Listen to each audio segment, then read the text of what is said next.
तर सध्या आम्ही टेमवाडा मुर्जी किनारी भागात जी टर्टल साइड आहे त्या टर्टल साइडवर आहोत आणि या ठिकाणी नवीन हंगामातील जे टर्टल आलेले आहे ते 27 डिसेंबर रोजी आणि या ठिकाणी सागरी कासवाने एकूण 98 अंडी घातलेली आहेत आणि या अंड्यांना सुरक्षा देण्यासाठी वन्य विभागाचे कर्मचारी 24 तास सुरक्षा देण्याचं काम करत आहे।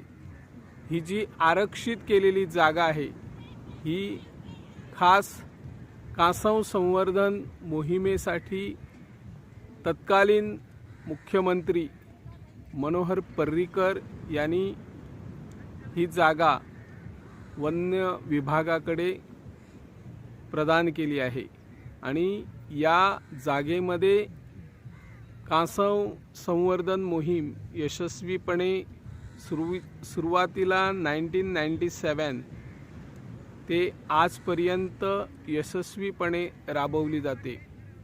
1997 पूर्वी देखील या किनाऱ्यावर मोठ्या प्रमाणात सागरी कासव येऊन नैसर्गिकरित्या अंडी घालायचे, परंतु त्यावेळी त्या अंड्यांना सुरक्षा मिळत नसे। काही जण मग जनावर असतील किंवा माणसं देखील ज्या खड्ड्यामध्ये अंडी घातली जातात ते खड्डे खणायचे आणि त्यातली अंडी घेऊन जायचे आणि ती मग खाण्यासाठी त्याचा वापर केला जायचा। आज 2000 सालापासून या ठिकाणी कायदेशीररित्या ही संवर्धन मोहीम यशस्वीपणे राबवली जाते आणि या कासव संवर्धन मोहिमेमुळे आपले मुर्जी आश्वे मांजरे हे 2 समुद्र किनारे संवेदनशील समुद्र किनारे म्हणून सरकारने जाहीर केलेले आहेत। या संवेदनशील किनाऱ्यावर किंवा सायंकाळी 7 नंतर कसल्याच प्रकारची विजेची सोय किंवा संगीत रजनी ध्वनी प्रदूषण करण्यास निर्बंध घातलेले आहेत। शिवाय दारू कामाची आतषबाजी करणेही निर्बंध आहेत। परंतु ज्या पद्धतीने सध्या ध्वनी प्रदूषण मोठमोठ्याने होत आहे त्याप्रमाणे कासव मोहिमेवर मोठ्या प्रमाणात परिणाम होतो की काय अशी शंका या ठिकाणी निर्माण होत आहे। आगोंदा आणि मुर्जी परिसरात एकाच वेळी म्हणजे जवळजवळ एक दिवसाआड किंवा एका दिवसाच्या फरकाने सागरी कासव येण्याचे प्रकार मागच्या 1997 सालापासून घडत आहे। ज्या पद्धतीने हे किनारे संवेदनशील किनारे जाहीर केलेले आहेत ते कागदोपत्री भक्कम वाटतात, परंतु ज्यावेळी सागरी कासव या ठिकाणी येतात त्यांना शांतता हवी असते। अंडी घालताना ती शांतता मिळत नाही असा काही जणांचा दावा आहे।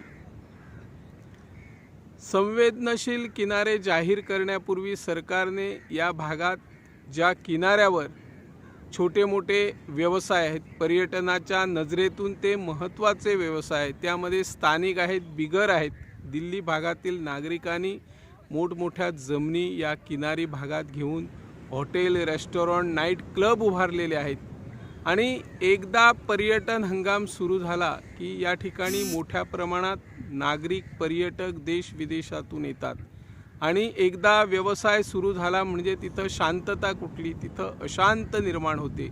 परंतु सरकारने हे किनारे संवेदनशील करत असताना या व्यावसायिकांचा कधी विचार केला का?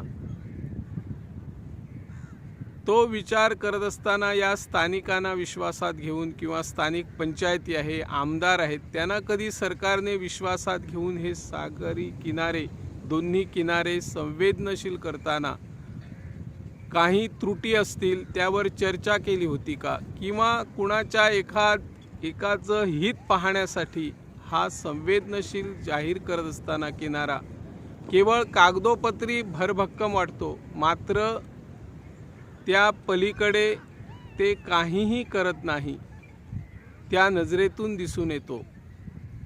त्याची योग्य पद्धतीने अंमलबजावणी होत नाही। ध्वनी प्रदूषणाचा मारा सध्या मोठ्या प्रमाणात सुरू आहे, परंतु सरकारी यंत्रणा यावर नियंत्रण मिळवण्यास विरोध करत आहेत। लोकांचा पार्ट्यांना विरोध नाही, ध्वनी प्रदूषण सुरू आहे त्या प्रकाराला विरोध आहे आणि या प्रकाराला कुठंतरी आळा घातला पाहिजे, कुठंतरी नियंत्रण ठेवलं पाहिजे। हे सरकारने आणि स्थानिक जी संस्था आहे त्यांनीही प्रयत्न करणे गरजेचे आहे।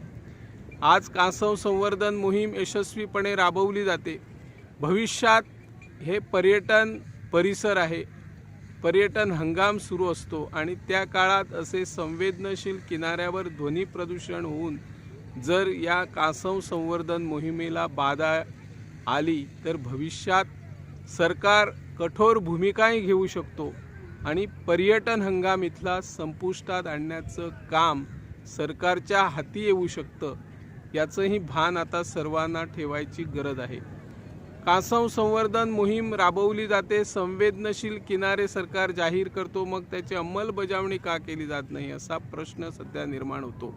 ध्वनी प्रदूषणाचा मारा सहन करत आज या ठिकाणी एका सागरी कासवाने अंडी घातलेली आहे। यापूर्वी हजारो सागरी कासव या ठिकाणी येऊन गेलीत, अनेक अंडी घातली, अनेक लाखो आपल्या कासव पिल्लांना जीवनदान मिळालेलं आहे। ही मोहीम यशस्वी करत असताना स्थानिक जे सॅग व्यावसायिक असतील, पर्यटन व्यवसायाशी निगडीत असतील, त्यांना विश्वासात घेऊन, पंचायतीला विश्वासात घेऊन ही मोहीम सरकारला यशस्वी करावी लागेल। ध्वनी प्रदूषणावर नियंत्रण कसं